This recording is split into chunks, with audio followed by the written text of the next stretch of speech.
Hello everyone, today I will show you how to edit a text box in a PDF file using Nitro Pro PDF Editor. Open your PDF file with Nitro Pro PDF Editor.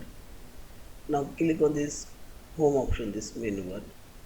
Now select this edit option and click on this text box or double click on this text box.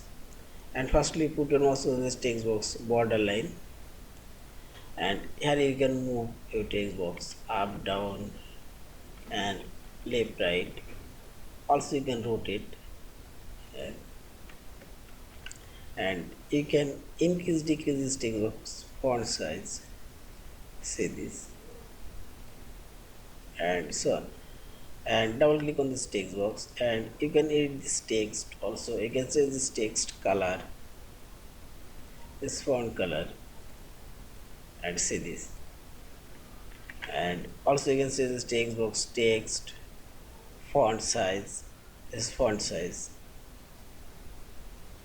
and font style also, and this is font style, and so on.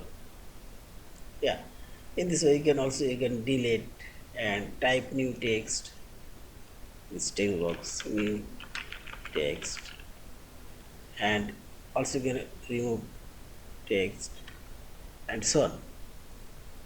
Yeah, this is.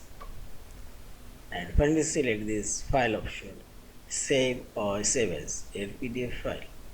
Thank you for watching. Please subscribe, like, share and comments.